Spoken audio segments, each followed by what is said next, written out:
하나님은 영이시니 예배하는 자가 영과 진리로 예배할지니라.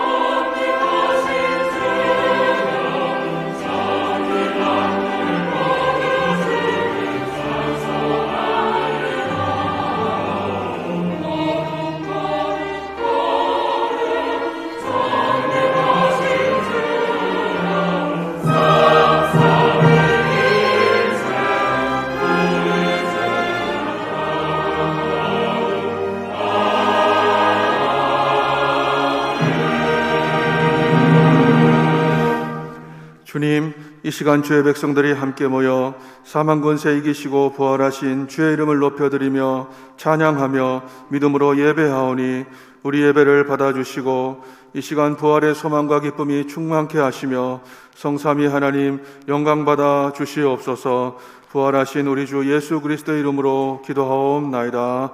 아멘. 찬송 25장 1절입니다.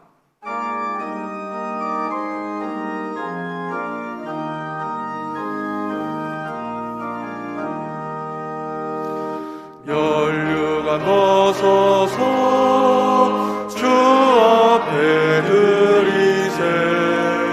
저 천사 기쁜 노래가 온 땅에 퍼지네. 내온 앞에 여서 주 찬송하여라. 온 백성 죄를 속하신 사랑의 왕이세.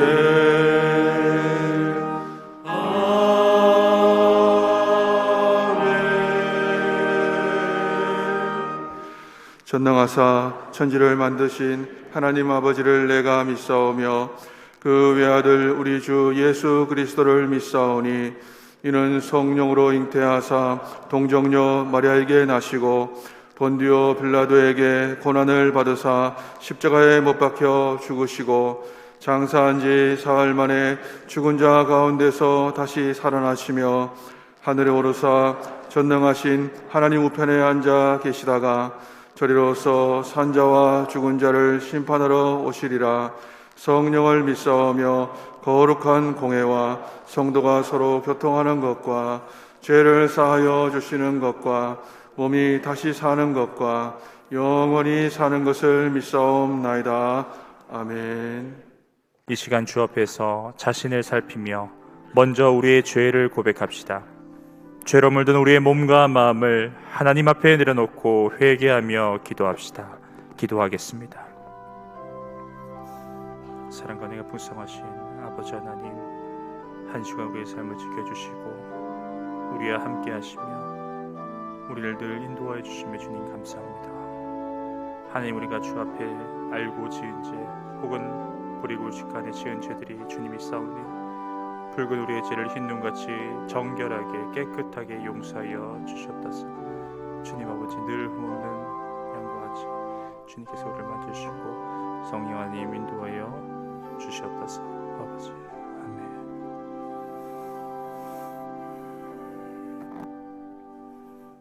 주님, 이 시간 우리가 고백한 모든 죄를 사하여 주심을 믿습니다. 예수님의 이름으로 기도드립니다. 아멘. 다 같이 성시교독 하시겠습니다. 하나님께서 그를 사망의 고통에서 불어 살리셨으니 우리 주 예수 그리스도로 말미암아 우리에게 승리를 주시는 하나님께 감사하노니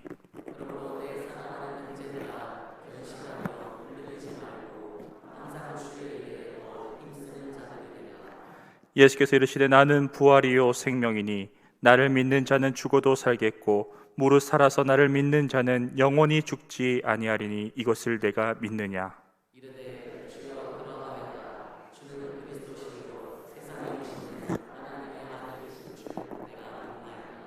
아멘. 자리에 앉으시겠습니다.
아멘. 찬송 167장입니다.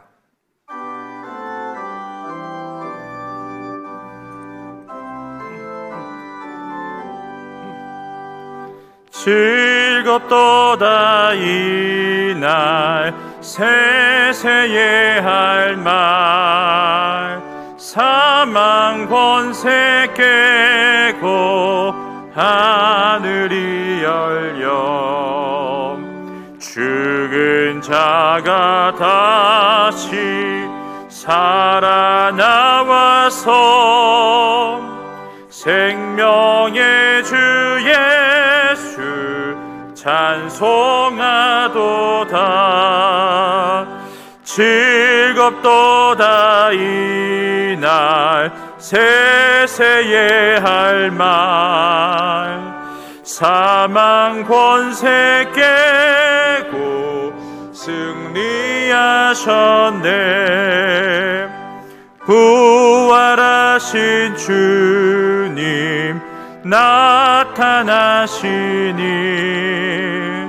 천지 만물 모두 새 옷 입었네. 꽃은 만발하고 잎이 우거져 승리하신 주를 찬송하도다. 즐겁도다 이날 세세에 할 말, 사망 권세 깨고 승리하셨네. 생명의 주 예수 죽음 이기고 무덤 문을 열고 살아나셨네. 주의 말씀대로 이루어져서 사흘 만에 다시 살아나셨네. 즐겁도다 이 말 세세의 말만, 사망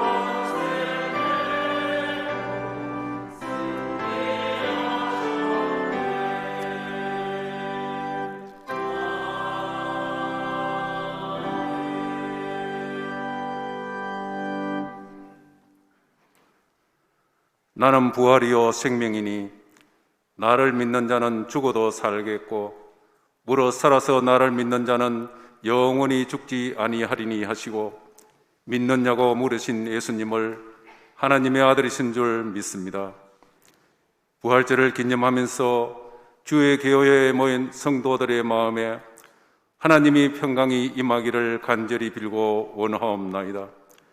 먼저 우리의 죄를 고백합니다. 나를 낮추지 못하고 오만한 저희들, 나를 주님보다 더 사랑하고 교회 출입을 게을리하며 살아온 것 같습니다. 하나님 긍휼히 보시고 용서하여 주시고 부지런함을 주시옵소서. 하늘 보좌 두고 인간의 몸으로 한없이 낮게 오시고 우리의 죄값을 십자가의 사랑으로 씻어 주시고 끝까지 하나님의 영광을 나타내시며 부활성천하신 주님, 저희도 주님처럼 겸손의 삶을 실천하며 살아갈 수 있는 제자의 길을 갈 수 있게 도와주시옵소서. 약합니다. 쉽게 넘어집니다. 약하지 않고 쉽게 넘어지지 않게 주님 도와주시옵소서. 유럽에 전쟁이 일어나 많은 사람이 생명을 잃고 고통을 겪으며 문명이 파괴되는 현장을 보며 안타까운 마음 금할 길 없습니다. 하나님, 이 나라 대한민국에 다시는 전쟁이 없게 하시고 부모 형제가 이별의 아픔을 겪지 않게 하시고 주님의 통치로 평화가 임하게 하여 주시옵소서. 하나님의 공의가 차고 넘치는 역사가 일어나게 하옵소서.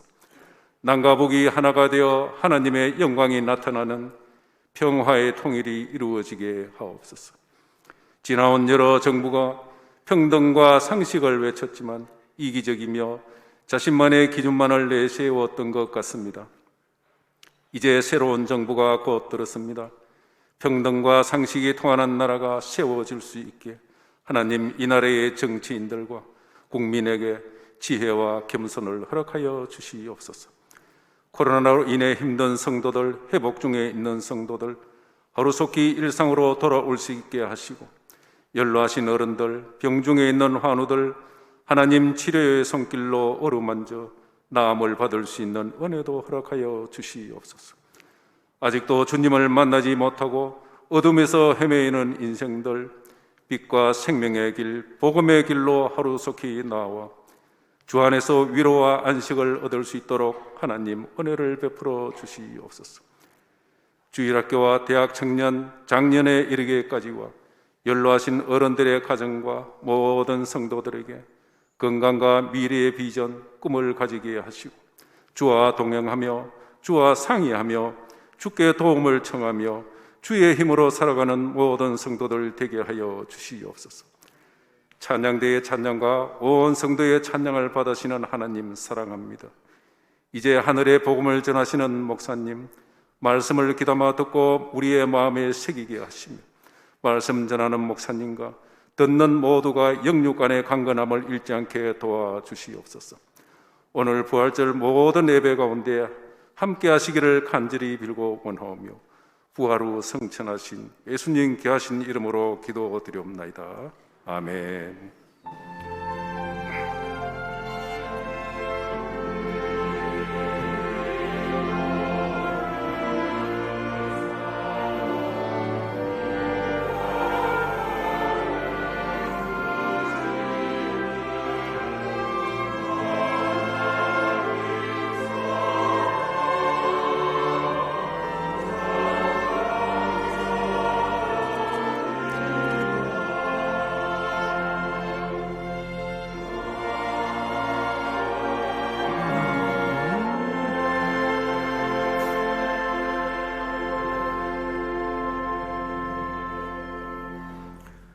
다 같이 준비하신 예물 드리겠습니다. 오늘은 두 번에 나누어 드립니다. 먼저는 부활 절기 헌금을 드리고 연이어 일반 헌금을 드리겠습니다.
아멘, 아멘. 다 같이 봉헌하시겠습니다.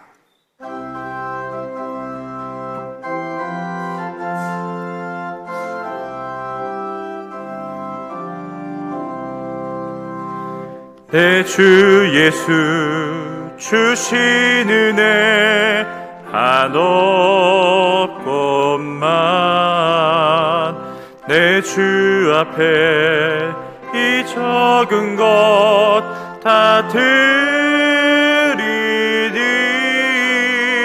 주 예수여 네 정성을 받으소서.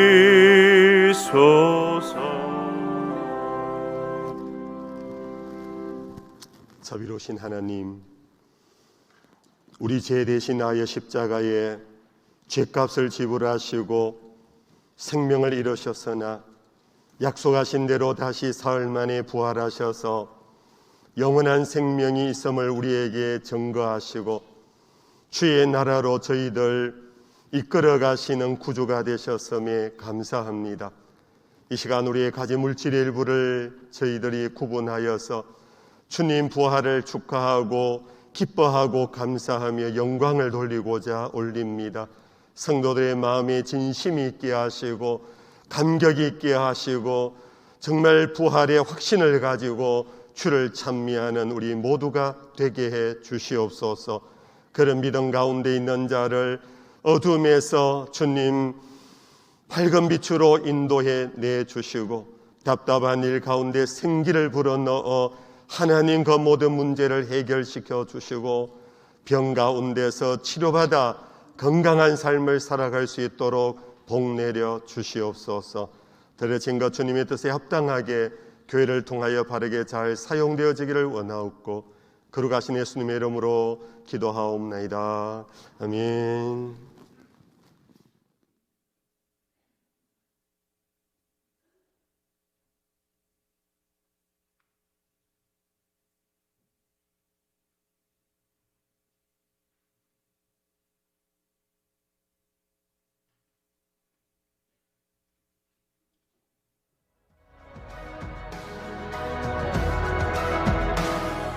다시 예배로.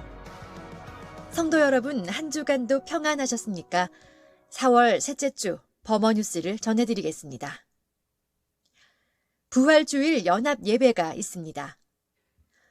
오늘 위로라는 주제로 2시부터 부활 생명 콘서트가 두류공원에서 열리고 3시부터 부활절 연합 예배가 순복음 대구교회에서 있습니다. 유튜브로 현장을 중계하니 많이 참여하여 예수 그리스도의 부활이 주는 큰 위로를 받으시길 바랍니다. 오후 예배는 부활절 연합 예배로 대체합니다. 유아 세례 신청을 받습니다. 5월 1일 어린이 주일에 유아 세례식이 있습니다. 자녀가 유아 세례를 받길 원하는 성도께서는 교구 교역자에게 신청해 주시기 바랍니다. 교육은 다음 주일에 교회에서 진행합니다. 그 외 뉴스를 전해드립니다. 고난주간 특별 새벽 기도회가 있었습니다. 예수 동행이라는 주제로 전교인 고난주간 특별 새벽 기도회를 은혜 가운데 마쳤습니다. 새벽마다 주신 말씀의 은혜를 기억하며 예수님과 동행하며 살아가는 성도들이 되시길 바랍니다. 고난주간 성금요일 찬양의 밤이 있었습니다. 15일 금요기도회 시간에 다시 사신주, 기쁨의 찬양이라는 주제로 할렐루야 찬양대에서 준비한 찬양의 밤이 있었습니다. 예수님의 고난과 부활의 영광을 찬양하는 은혜 가득한 시간이었습니다. 찬양을 준비하신 할렐루야 찬양대에 감사드립니다. 이상으로 4월 셋째 주 범어뉴스를 마치겠습니다. 할렐루야. 네, 잘 지내셨고요. 오늘 부활절입니다. 우리 예수님 다시 사신 날인데요. 믿으시나요? 네, 서로 축복합시다. 예수님 다시 사셨습니다 하고 한번 축복합시다. 네.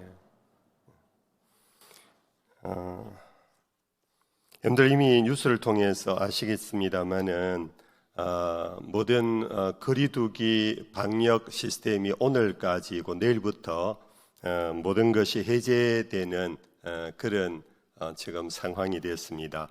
아직도 10만에 가까운 감염자가 발생함에도 불구하고 뭔가 이유가 있어서인지 방역을 해제하도록 그렇게 아마 정해진 것 같습니다.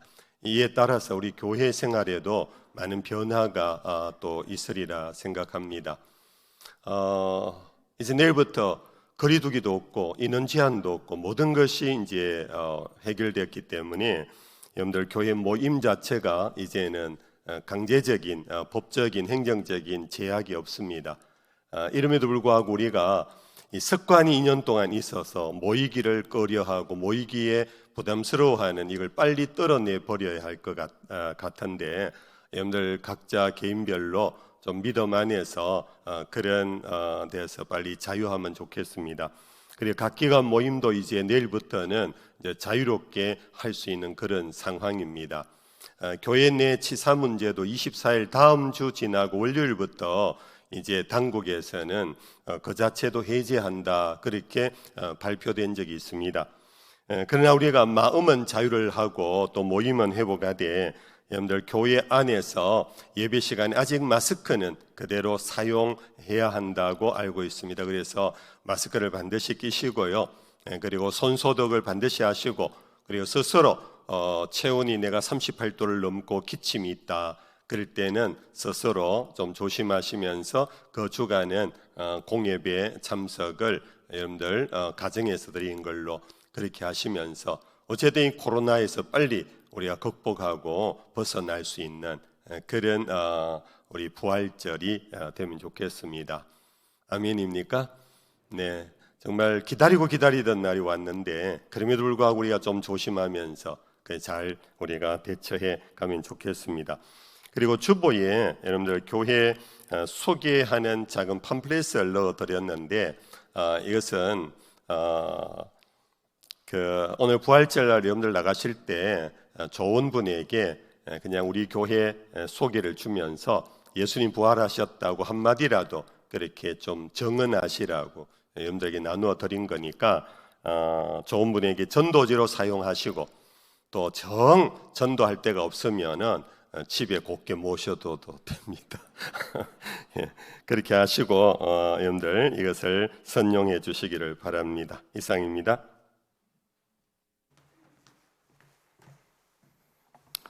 오늘 우리에게 주시는 하나님의 말씀은 빌립보서 3장 10절과 11절 말씀입니다. 신약성경 321면입니다.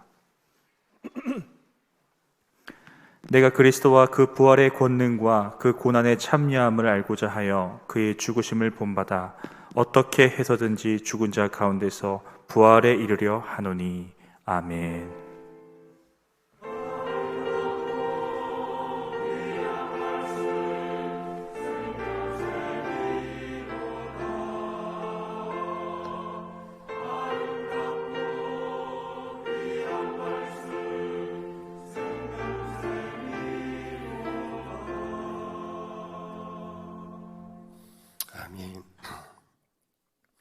일부 예배를 마치고 목양실에 있는데 유치부 아이가 부활란을 가지고 와서 저에게 선물을 해주시더라고요. 첫째는 영아부가 와서 하고 그다음에 이어서 이제 유치부 아이가 와서 부활란을 주는데 유치부 아이가 조금 이제 나이가 조금 더 있으니까 말을 할 줄을 알더라고요. 하면서 목사님 그러길래 그래 왜? 그러니까 예수님 부활하셨어요. 그래 오늘 예수님 부활했지. 그러니까 한마디를 더 보태기를 예수님 믿으세요 그러시더라고요.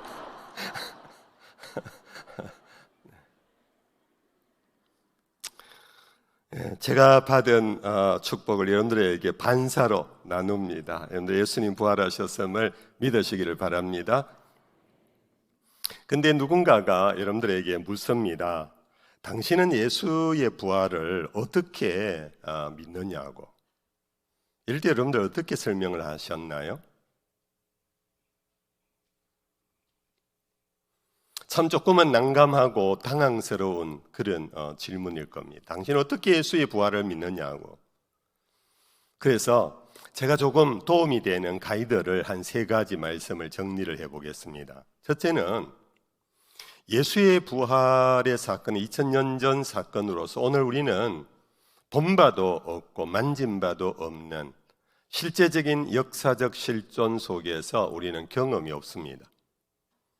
그래서 이것을 실정적으로 논증을 하려고 해서는 안 됩니다. 그 부분에 있어서는 우리는 인정해야 합니다. 예수의 부활을 과학적인 실정적인 논증으로 당신에게는 설명할 수가 없습니다. 두 번째는 내가 예수의 부활을 믿는 것은 먼저 나는 예수님이 나의 구세주임을 믿습니다. 내가 예수가 나의 구주임을 믿으니까 예수의 부활은 자연스럽게 믿어졌습니다. 당신도 먼저 예수가 살아났느냐 죽었느냐 이러한 이성적인 질문보다 더 중요한 것이 예수님을 진심으로 구주로 영접하고 믿어보세요. 그러면 예수님의 부활은 저절로 믿어지게 될 것입니다. 아멘. 우리가 그렇지 않습니까? 예수가 나의 구주라는 것을 믿고 난 다음에는 나머지는 저절로 다 믿어지는 거예요. 그 다음에 세 번째는 나는 교회를 다니면서 믿는 가장 중요한 믿음의 근거는 이 성경책이 하나님의 말씀임을 나는 믿습니다. 그래서 이 성경책이 하나님의 말씀임을 믿는 이상 이 성경에 기록된 모든 것은 진리라고 믿어졌습니다. 아멘입니까? 이것뿐이에요. 그러나 이것이 가장 정답이에요. 예수가 부활했느냐 부활하지 않았느냐를 것은 실정적으로 어떻게 우리가 증명해 보이겠습니까? 그보다 더 중요한 것은 예수가 나의 구주입니다를 믿어지게 될 때 여러분들께서 저절로 부활까지도 예수와 관련된 모든 것이 믿어지는 것. 마치 우리가 창세기 1장 1절을 믿으면 성경에 나오는 모든 기적이 믿어지는 것하고 같은 거 아니겠습니까? 태초에 하나님이 천지를 창조하시니라. 아멘? 이걸 믿으면 나머지 홍해를 갈랐다, 이스라엘 백성이 40년 동안 하늘에서 떨어지는 만나를 먹고 살았다, 예수님이 바다 위를 걸었다, 이거 못 믿을 이유가 뭐 있습니까? 최고 가치 창조를 믿는 이상 나머지 기적은 기적도 아니에요. 저절로 믿어지는 거예요. 그러므로 우리는 주변 머리에 어떤 것을 가지고 논증을 하려고 하거나 거기에 빠질 필요가 없습니다. 큰 것, 예수님은 나의 구주이십니다. 성령께서 나에게 주신 감동과 성령이 나를 믿게 해주시는 그 놀라운 은혜 속에 내가 예수를 믿음으로 나머지 예수와 관련된 거 다 믿어지고, 성경이, 여러분들 그래서 전도할 때예요, 그냥 교회 가보자 그렇게만 하지 마시고 꼭 성경을 선물해 주십시오. 또 성경을 그냥 툭 주면 안 되고요, 이 성경책을 주면서 약속을 받으세요. 이거 굉장히 좋은 책인데 하루에 한 절씩만 내하고 같은 걸 읽어 나가자고. 그래서 매일 한 절씩 읽으면서 그것을, 여러분들 요즘 얼마나 좋은 이 커뮤니케이션 기구가 있습니까? 폰으로, 톡으로, 문자로 여러분들 몇 장 몇 절 탁 띄워주고 그걸 확인해보고, 그런 중에 믿음은 들음에서 나고 들음은 하나님의 말씀으로부터 나오는 것 아닙니까? 그래서 이 말씀이, 성경이 하나님의 말씀이라는 것이 성령 감동 속에, 모든 성경 하나님의 감동으로 된 것으로 교훈과 책망과 바르게 한과 의료교육하기에 유익하다, 성령이 성경을 읽는 중에 믿어지게 하고, 그러므로 이것이 하나님의 말씀일진데 예수의 부활이라는 것은 저절로 믿어지는 거지. 그래서 우리의 증거는요, 나의 신앙 고백이 증거예요. 어떤 객관적인 논정, 그것은 싸움만 일으킬 뿐이에요. 나의 신앙 고백을 고백하면서 그렇게 여러분들이 이 부활에 대하여서 아직도 믿음이 없거나 불신자와 그렇게 대화하고 여러분들이 간증하고 복음을 전하면 좋겠습니다. 하나 더 보탠다면, 예수의 부활이 만약 없었다면 기독교는 세워지지도 못했습니다. 사도 바울이 고린도전서 제15장에 이렇게 말한 거 아실 겁니다. 그리스도께서 다시 살아나신 일이 없으면 너희의 믿음도 헛되고 너희가 여전히 죄 가운데 있을 것이요, 또한 그리스도 안에서 잠자는 자도 망하였으리니 만일 그리스도 안에서 우리가 바라는 것이 다만 이 세상의 삶뿐이면 모든 사람 가운데 우리가 더욱 불쌍한 자이리라. 그러나 이제 그리스도께서 죽은 자 가운데서 다시 살아나사 잠자는 자들의 첫 열매가 되셨도다. 몇 주 전에 여러분들에게 영국의 대학자 버트란드 러셀의 글을 제가 한번 소개해 드린 적이 있습니다. 기독교가 갈릴리의 어부의 종교가 로마를 정복하게 된 것은 그들이 예수를 구주로 믿었는 그 결과 변하였다. 생활이 변하였다.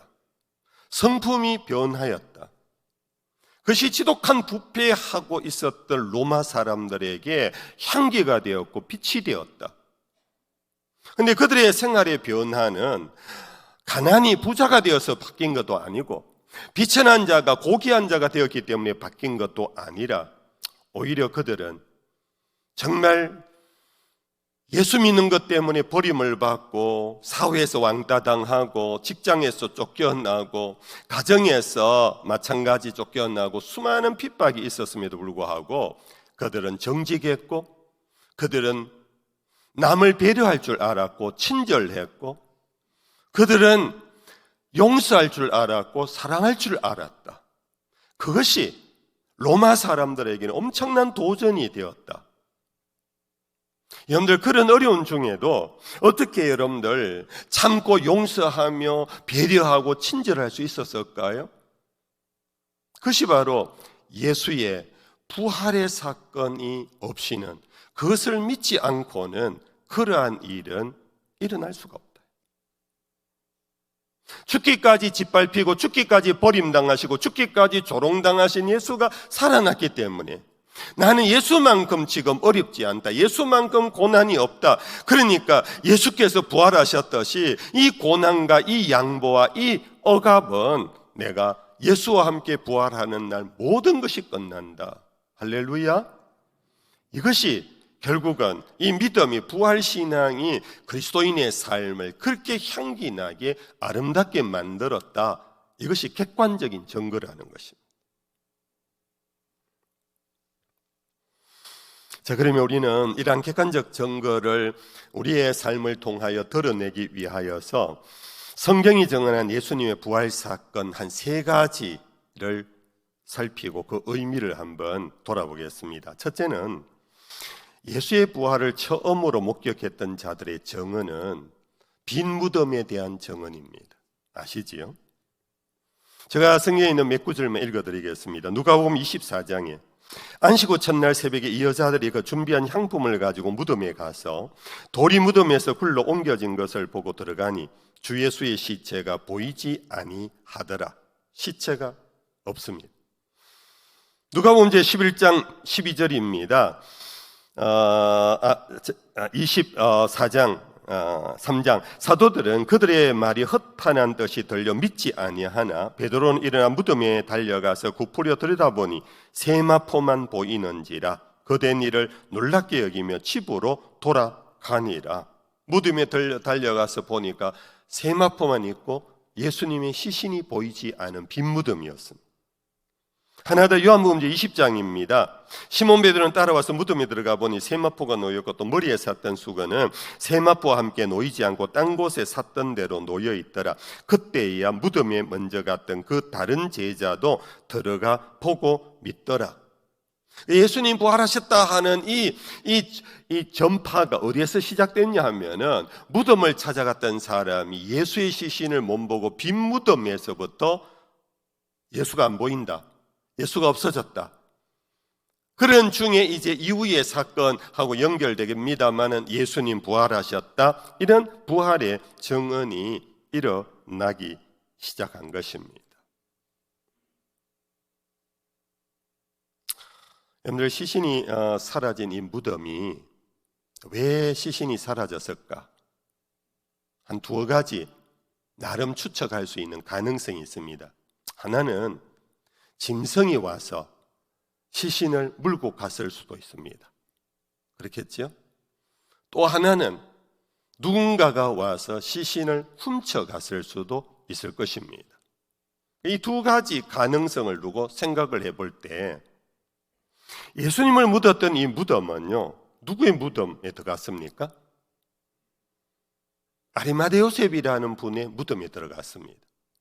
이 아리마대 요셉은 유대 공예원 중 하나입니다. 요즘 우리로 치면 국회의원입니다. 그리고 부자였기 때문에 이 사람은 자기가 생전에 자기가 죽고 난 다음 들어갈 무덤을 미리 마련해 두었습니다. 그래서 남이 묻혔던 곳이 아닌 성경의 마가복음 15장에 보면은 새 무덤이라고 그렇게 기록되고 있습니다. 새 무덤이니까 새 집처럼 완벽합니다. 빈틈이 없습니다.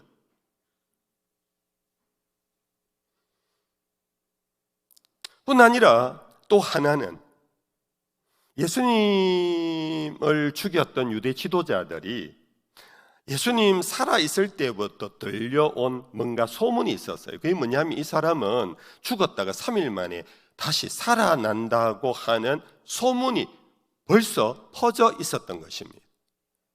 그래서 유대 지도자들이 이 소문에 의해서 이 사람들이 괜히 살아나지도 않았는데 살아났다고 할 그런 가능성이 높으니까 예수 죽기 전보다 나중이 더 큰 문제니까 하고는 경비병들을 무덤에 세웠어요.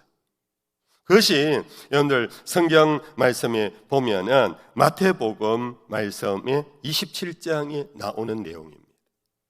그러니까 새 무덤으로 빈틈이 없으니까 짐승이나 동물이 들어갈 수가 없고 사람이 와서 훔쳐갈 수도 없을 정도로 경비병을 세워놨어요. 그런데 예수님께서 시신이 없어진 것은 결국 유일한 이유 하나밖에 없습니다. 사도행전 제3장 15절에서 베드로가 외쳤습니다. 너희가 죽였던 예수를 하나님께서 그를 살리셨다. 이게 복음의 핵심입니다. 초대 기독교회의 복음의 핵심은 너희가 죽였던 예수를 하나님이 살리셨다. 이게 전부였어요. 우리가 예수의 부활은 예수님 스스로 하나님의 독생자니까 죽었다가 스스로 살아났다, 이것이 아니라 성경은 성부 하나님께서 당신의 뜻을 위하여 순종하고 이 땅에 육신을 입고 내려가신 예수님을 그를 지극히 높여 하늘 위와 땅 위와 땅 아래 모든 이름을 그리스도 예수의 이름 앞에 무릎을 꿇게 하셨다. 이것이 결국 하나님이 예수님을 살리셨다. 하나님이 살리시는 예수를 누구도 막을 수가 없습니다. 누구도 예수를 가둬둘 수가 없습니다. 누구도 그를 붙잡아 맬 수가 없습니다. 하나님이 살리신 이 부활의 사건은, 그래서 우리는 찬송가 제160장에 보면 이런 가사가 있습니다. 무덤에 머물러 예수 내 구주, 새벽을 기다렸네 예수 내 주. 헛되이 지키네 예수 내 구주, 헛되이 봉하네 예수 내 주. 거기 못 가두네 예수 내 구주, 우리를 살리네 예수 내 주. 원수를 다 이기고 무덤에서 살아나셨네. 어둠을 이기시고 나와서 성도들과 함께 길이 다스리시네.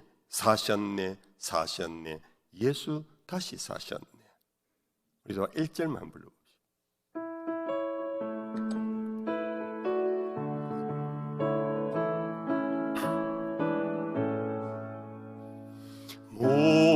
무덤에 머물러 예수 내 구주, 새벽 기다렸네 예수 내 주. 원수를 나 이기고 무덤에서 살아나셨네. 아멘. 어둠을 이기시고 나와서 성도들 길이 다스리시. 사셨네 사셨네 예수 다시 사셨네. 성도님들, 이것이 예수의 권능, 부활의 권능입니다. 그것은 하나님이 그를 다시 살림으로 그 누구도 막을 수도 없고 가둘 수도 없는, 지배할 수도 없는 부활의 주인이 되셨다. 이것이 부활 복음의 메시지입니다. 동시에 이 부활은 예수 당신으로 끝난 것이 아니고 사도 바울은 에베소서 2장 속에 하나님께서 그 큰 구원을 베푸사 우리도 예수와 함께 살리시고 예수와 함께 일으키시고 예수와 함께 하나님 우편에 앉히셨느니라. 오늘 우리가 예수의 부활을 기뻐하고 정말 영광을 돌리는 이 자리에 온 것은 그분만의 사건이 아니라 그를 나의 구주로 믿는 모든 그리스도인들도 예수와 함께 부활할 것을 우리에게 보증하셨기 때문에 이것을 믿어야 돼요. 예수는 부활하셨는데 나는 하고 디스커넥션, 이게 연결이 안 되면은 의미가 없는 거예요.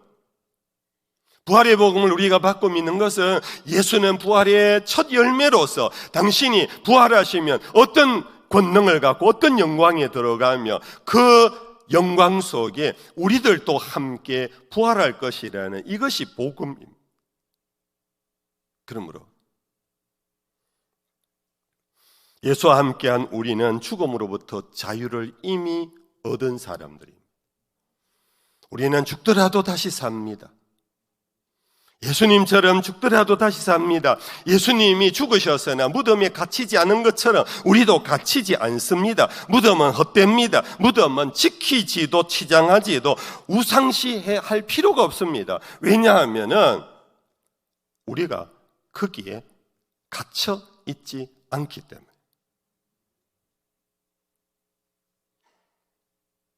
여러분들 아십니까? 사람이 죽으면요 땅에 묻잖아요. 그리 멀지 않은 때에 우리 이 몸은 다 부패해서 물리 흘러나리고, 제가 이 표현을 너무 세게 하면 아침에 안 좋아서 아무튼 것이 다 흙으로 돌아갑니다. 뼈만 그냥 앙상하게 몇 조각 남을 뿐입니다. 저희 아버님 53년 전에 돌아가셨고 지난 53년 동안 어떤 일이 있어서 이장을 하게 됐습니다. 저는 직접 이장하는데 참여를 못했는데 이장하신 저희 형제들의 얘기가 파보니까 아무것도 없더래요.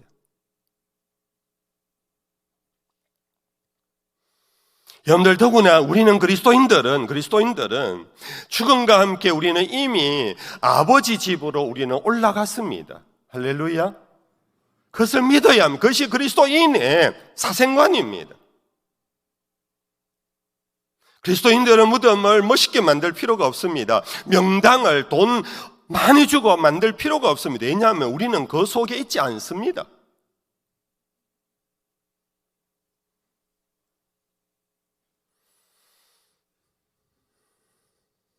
기회의 말씀을 드릴게요. 죄송합니다. 저보다 연배이신 우리 장로님, 권사님 용서하십시오. 저도 언젠가는 죽을 겁니다. 언제 죽을지 아무도 모르는데 제가 죽으면요, 그래도 부모교회 목사였으니까 나중에 장례를 교회에서 만약 해주신다면 유언은 아니고, 저는 유언 같은 거 남기고 싶지도 않고 유언 별로 의미 없어요. 제가 이 죽음에 대한 여러 자료들을 보면서, 장례에 대한 자료들을 보면서요, 참 좋겠다 싶은 것이 수목장이더라. 수목장은 화장을 한 다음에 이제 그 골분을 가지고요, 요즘 이제 화장을 해도 이 뭡니까, 항아리에 넣는다든지 뭐 이렇게 함에 넣어 가지고 그렇게 무덤에 그거 안장하잖아요. 수목장은 항아리도 없어요. 그런 어떤 박스도 만들지 않아요. 그 담아와 가지고 너비가 30cm랍니다. 30cm. 깊이가 50cm. 그 정도로 땅만 있으면 된대요. 거기에 먼저 부드러운 모래를 깔고 그 위에 골분을 넣고 그 위에 부드러운 흙을 넣어서 그것을 상주가 손으로, 죄송합니다, 마치 저거 하듯이 섞는답니다. 섞고는 그 위에 한지를 한 장 딱 뜯고 그 위에 평토장을 해서 잔디로 그냥 평토장을 하고 그 위에 비석도 안 세운대요. 그냥 십자가 하나 꽂아서 그 십자가 아래에 이 사람은 누군가 하는 이름 하나 새기고 끝. 왜? 다 없어질 것이니까. 없어질 것이니까. 뭐 그거 대단한 거 아니거든요. 육신은 흙으로 왔으니 흙으로 돌아간다는 우리 다 믿는 사람들 아닙니까? 그런데 우리는 이상하게 그걸 알고 믿으면서도 우리는 뭔가 모르게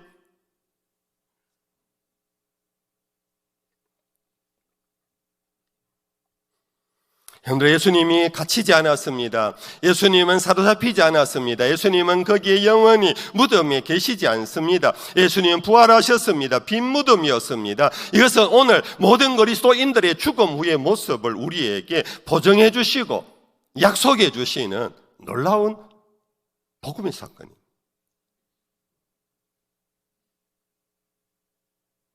기독교 전통은 무덤을 교회 뜰에 만들었습니다. 유럽이나 미국 쪽에 가면 여러분들 오래된 교회 옆에는 항상 세미터리, 교회 공동묘지가 있어요. 그 무덤이 중해서 그렇게 교회 뜰에나 교회 옆에 하는 것이 아니라 그리스도인들은 이 땅을 살면서 나그네라는 것을 잊지 말라, 죽음을 기억하며 살라고 하는 죽음의 기억을 돕는 것이 교회 옆에 묘지를 만드는 겁니다. 얼마 전에 작고하신 이어령 교수께서 마지막 수업이라는, 마지막 인터뷰라는, 라스트 인터뷰라는 그 글이 있습니다. 여러분들 이미 아시겠지만은 그런 얘기를 했대요. 사람의 최고의 지혜는 뭔가?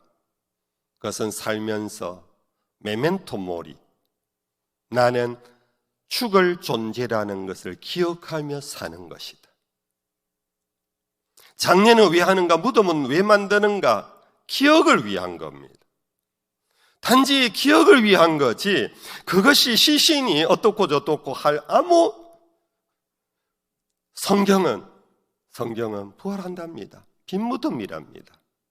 사라진답니다. 물과 흙으로 돌아갈 뿐입니다.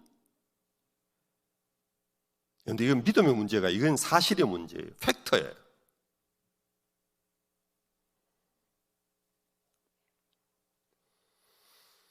단지 죽음을 잊지 않는 자만이 부활을 잊지 못합니다.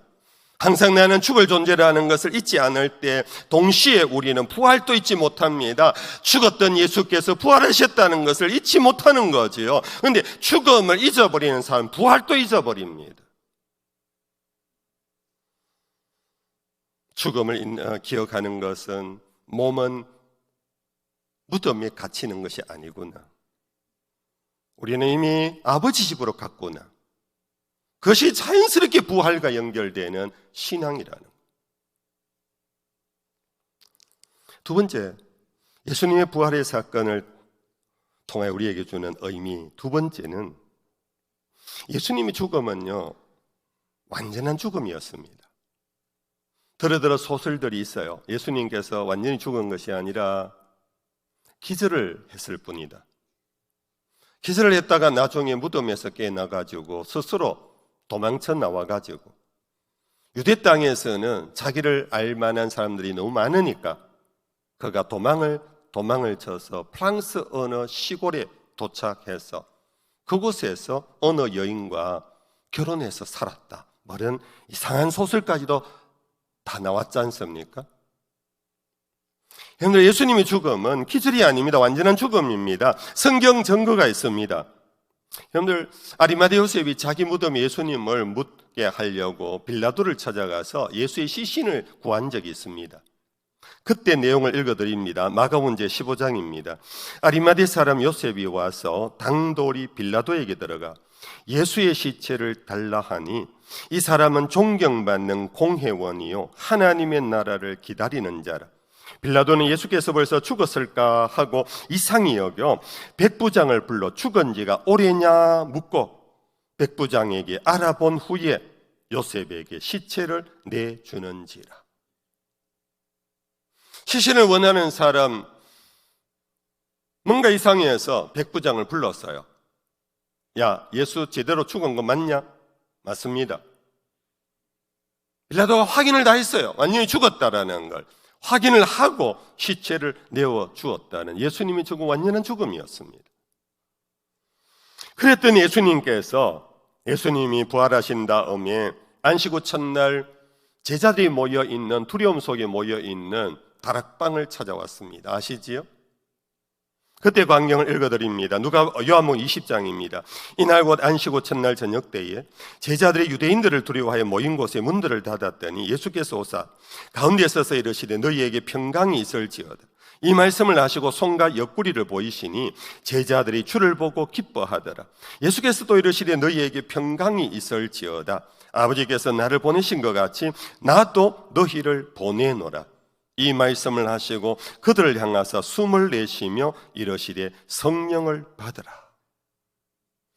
여러분들, 여기서 예수님이 부활하신 이 모습 속에 우리가 주목하는 것은 그들에게 말을 하시기 전의 표현입니다.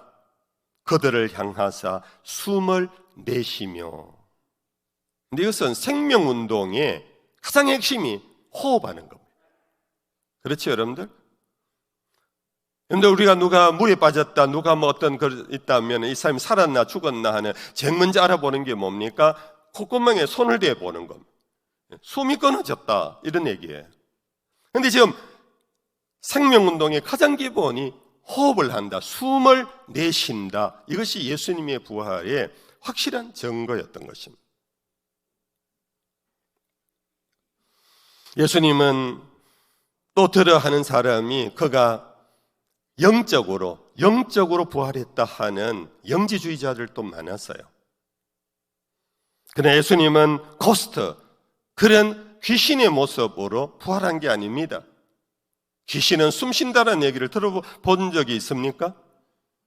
오직 육신을 갖고 있는 사람, 동물, 이들만이 호흡을 합니다. 예수님께서 숨을 내셨다라는 것은 홀령의 그런 출현이 아니라 완전한 생명체의 부활, 육체의 부활을 의미하는 것입니다. 숨을 쉬어야 대화가 가능합니다. 예수님이 숨을 내쉬면서 평안이 있을지어다, 너에게 성령을 받으라 하는 이 대화는 숨을 다시 회복하면서 대화가 이루어졌습니다. 이게 부활의 권능입니다.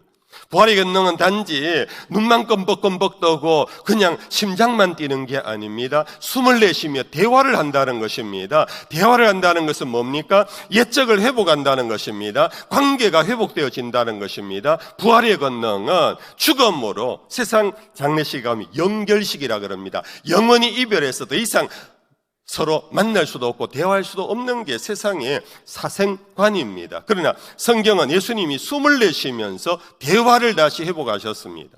사도행전 제1장에 보면은 한순간이 아니라 40일 동안 제자들과 함께 하시며 하나님의 나라에 관한 복음을 더 자세히 설명하셨습니다.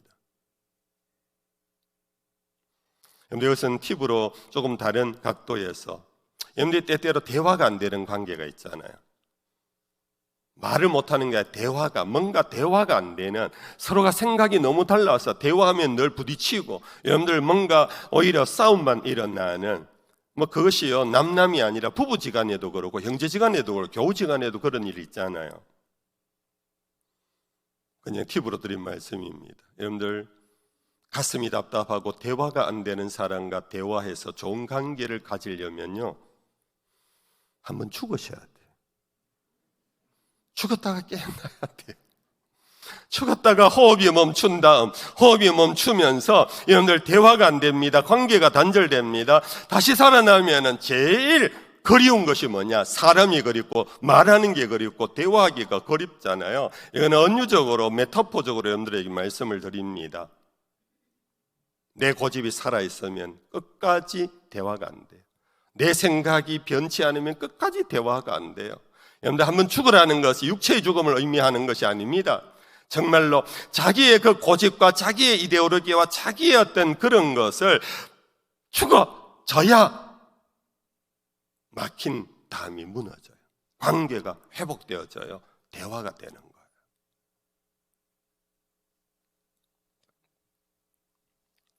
세 번째 예수님의 부활의 사건은, 여러분 우리가 너무나 잘 아는 예수님은 부활하셔서 40일 뒤에 성천하셨습니다. 이 성천은 부활의 완전함을 우리에게 보여주는 겁니다. 성경에도 여러분들 죽었다가 되살아난 사람들의 이야기가 여럿 있습니다. 가장 대표적인 것이 나사로의 얘기 아닙니까? 뿐 아니고 사실은 마태복음 27장에 보면 예수님께서 다 이루었다 하시는 순간에 지진과 천둥이 나면서 무덤이 갈라지는 기록이 나와요. 무덤이 갈라질 때 무덤 속에 있었던 죽은 자들이 일어나는 광경이 있어요. 여러분들 이런 거 별로 여러분들 잘 안 보셨지요? 마태복음 27장에 가서 한번 찾아보십시오. 무덤에서 사람들이 일어나요. 그래서 그들이 예루살렘 성으로 들어가요. 많은 사람들이 놀라워하며 그들과 만나는 그런 기록이 나와요.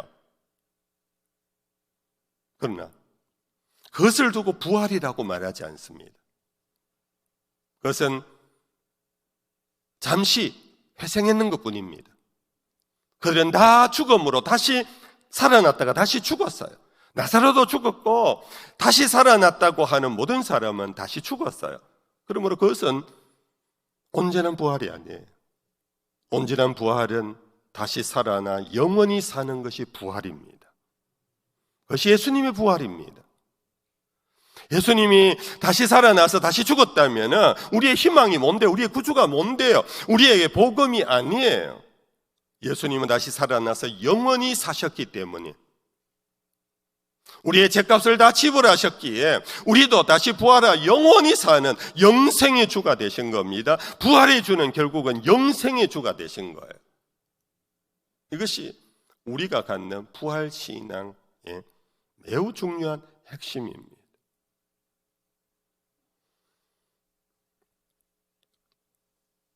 성도 여러분들, 우리는 부활하면 영원한 생명을 갖고 살 곳이 어디일까요? 요한계시록에 많은 장면이 나오고 있습니다. 그 가운데 한 부분 읽어드릴게요. 계시록 7장 15절 이하입니다. 그들이 하나님의 보좌 앞에 있고 또 그의 성전에서 밤낮 하나님을 섬기며 보좌에 앉으시니가 그들 위에 장막을 치시리니 그들이 다시는 줄이지도 아니하며 목마르지도 아니하고 해나 아무 뜨거운 기운에 상하지도 아니하리니 이는 보좌 가운데 계신 어린 양이 그들의 목자가 되사 생명수 샘으로 인도하시고 하나님께서 그들의 눈에서 모든 눈물을 씻어 주실 것임이라. 부활 이후에 우리가 누릴 새하늘 새 땅의 모습, 부활한 이후에 부자가 되는 게 아닙니다. 부활한 이후에 오래오래 좀 더 사는 게 아닙니다. 부활한 이후에 부활의 모습 때문에 사람들 위에 왕이 되는 게 아닙니다. 부활한 이후에 우리는 새하늘 새 땅의 하나님의 나라에서 다시는 죽음도 없고 다시는 고통도 없고 다시는 눈물도 없고 다시는 불을 켜야 할 필요가 없는, 어두움이 없는 그곳에 가서 영원히 사는 것이 부활이라는 것입니다. 이 부활을 믿는 자가 뭐 자그마한 것 갖고 속상해 갖고 싸우고 뭐 그런 것 갖고 원수가 되고, 물론 인간은요 감정의 동물이라 다툴 수가 있어요. 근데 여러분들 그때마다 생각하셔야 합니다. 사망을 이기고 부활하신 예수님을 기억하셔야 합니다. 이제 우리가 사는 것은 영원 속에 살아갈 것을 준비하셔야 합니다. 잠시 있다가 떠나는 이 세상에서 도토리 키재기 더 이상 하지 맙시다. 그것이 부활신앙 아니겠습니까? 이제 마지막으로 오늘 본문의 말씀으로 마무리하겠습니다. 오늘 본문은 내가 그리스도와 그 부활의 권능과 그 고난의 참여함을 알고자 하여 그의 죽으심을 본받아 어떻게 해서든지 죽은 자 가운데서 부활에 이르려 하노라. 부활의 권능을 아는 자는 어떻게 해서든지 따라하십시다. 죽은 자 가운데서 부활에 이르려 하노라. 부활의 권능을 맛보려면요 죽어야 맛봐요. 근데 오늘 저와 여러분들 우리는 죽지 않고 부활의 권능을 자꾸 맛보려고 하는 참 어리석은 모습이 많아요. 그런데 이거 너무나 단순한 논리 아닙니까? 죽지도 않은데 어떻게 부활이 있으며 죽지 않고 부활의 권능을 자꾸 맛보려고 그래요. 한 번씩 막 환상 속에 막 하늘나라 봤다 그러고 꿈 속에 막 하늘나라 봤다고 그래. 여러분들 정말 우리가 부활의 권능에 참여하고 부활을 온전히 내가 누리려면은 바울이 말했어요. 바울이 어떻게 하든지 내가 죽은 자 가운데서 내가 죽어야 그 다음에 부활의 영광에 이를 수 있다. 로마 교회 보낸 편지 속에서도 같은 말을 했습니다. 같이 읽어보겠습니다. 로마서 6장 5절입니다. 같이 읽어봅시다. 만일 우리가 그의 죽으심과 같은 모양으로 연합한 자가 되었으면 또한 그의 부활과 같은 모양으로 연합한 자도 되리라. 죽으심과 같은 모양으로 연합해야 부활과 같은 모양으로 주와 연합한답니다. 예수의 죽음 같은 모양으로 여러분들 연합하는 길이 뭡니까? 지난 고난주간 특별 새벽 기도회 때 우리가 말씀을 계속 봤습니다. 여러분들 너무나 참혹한 조롱을 당했습니다. 참혹한 배신을 당했습니다. 업신여김을 당했습니다. 무시를 당했습니다. 침뱉음을 당했습니다. 조롱을 받았습니다. 가시면류관을 썼습니다. 여러분들 그와 같은 죽음에 이르는 예수의 길은 그냥 약 먹고 헉 하고 돌아가신 게 아니에요. 예수의 죽음의 길은 단순한 숨 끊어지는 문제가 아니라 죽음에 이르는 너무나 깊은 사망의 골짜기를 예수님은 지나시면서도 예수님은 끝끝내 참으시며 오히려 십자가에서 아버지여 저들의 죄를 사하여 주옵소서, 저들이 무슨 짓을 하는지 저들이 모르고 있습니다 라고 용서하시기까지 한 예수의 죽음의 이 길에 연합하는 자가 예수의 이 부활의 영광에 연합할 수 있답니다. 오늘 우리는 이 고난에 예수의 죽음에는 연합하려고 하지 아니하고 여러분들 크라운 왕관만 쓰려고 면류관만 쓰려고 하늘나라만 원하면은 우리는 끝끝내 우리는 누리지 못할 것입니다. 잘 아시지요? No cross, no crown. 근래 우리가 부르는 복음성 가운데 참 은혜로운 찬송이 있습니다. 충만이라는 찬양입니다. 무명이어도 공허하지 않는 것은 예수 안에 난 만족합니다. 가난하여도 부족하지 않은 것은 예수 안에 오직 나는 부요합니다. 고난 중에도 견뎌낼 수 있는 것은 주의 계획 믿기 때문이라. 실패하여도 일어설 수 있는 것은 예수 안에 오직 나는 승리합니다. 난 예수로 충만하니 영원한 왕 내 안에 살아 계시네. 영원한 왕 부활의 주가 내 안에 살아 계셔서 그 부활의 권능을 내가 누리려면 어떻게 해야 되느냐? 무명이어도 공허하지 않는, 가난하여도 부족하지 않은, 고난 중에서도 견뎌낼 수 있는, 실패하여도 일어설 수 있는 이 믿음의 길을 걸어갈 때 그 길에 우리는 죽음과 함께 부활을 누리는 하나님의 사람, 그리스도의 사람이 되어질 것입니다. 이런 은혜가 우리 모두에게 있는 참된 부활의 기쁨이 있기를 축복합니다. 방금 이 찬양 우리 함께 불러봅시다. 무명이어도 공허하지 않은 것은 예수 안에 난 만족합니다. 가난하여도 부족하지 않은 것은 예수 안에 나는 부요합니다.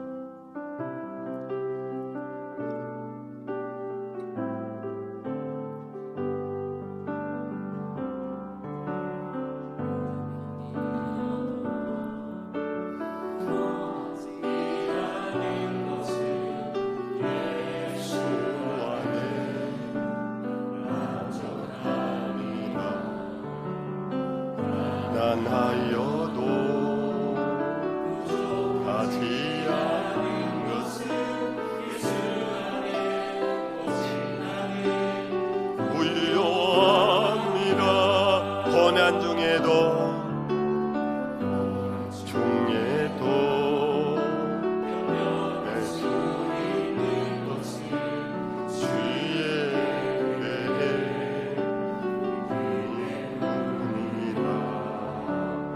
실패하여도 일어설 수 있는 것은 예수 안에 오직 나는 승리함이 아멘 아멘. 난 예수로 예수로 충만하네. 난 예수로 충만하네. 난 예수로 충만하네. 영원한 왕 내 안에 살아계시네. 내 몸이 약해도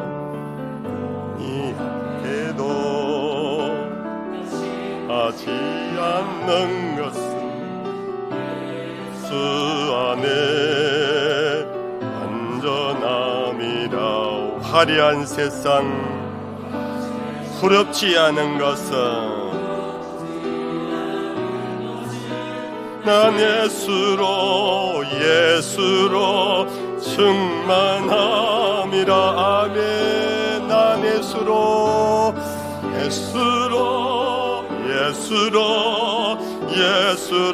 충만하네.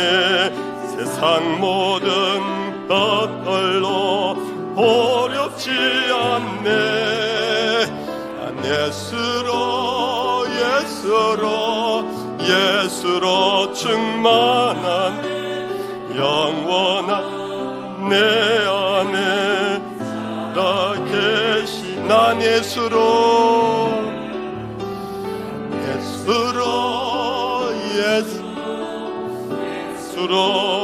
만하네. 세상 모든 풍파도 두렵지 않네. 난 예수로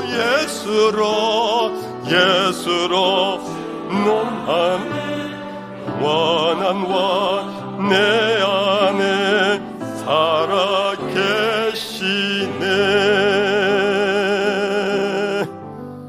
아멘. 다 같이 일어나시겠습니다. 우리 찬송가 171장 부르며 마무리하겠습니다. 1절 한 절만 부르고 마무리합시다. 하나님 독생자 예수, 살아계신 주, 살아계신 주.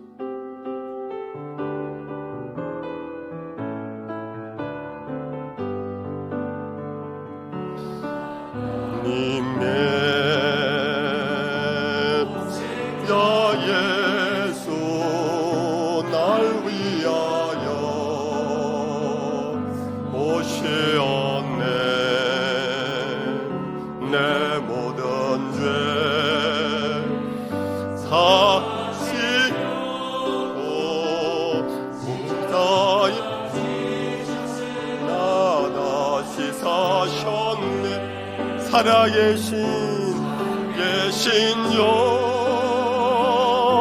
나의 참된 소망 걱정감은 사라지네. 사랑의 주내 갈길 인도하니 내 모든 삶의 기쁨 널 충만하네. 잠시 기도하고 합시다. 부활의 신앙을 회복시켜 달라고, 죽어도 다시 산다라는 믿음을 갖고 이 세상 분요함에서 자유함을 누리게 해달라고, 하나님 나에게 부활의 영을 부어달라고, 부활의 믿음으로 세상을 이겨나갈 수 있도록 해달라고 자기를 두고 우리 한번 기도하고 갑시다. 하나님 아버지 감사합니다. 주여, 오늘도 예수님 부활하신 날을 저희들 기억하며 주의 부활의 사건을 저희들 다시 되새김질했습니다.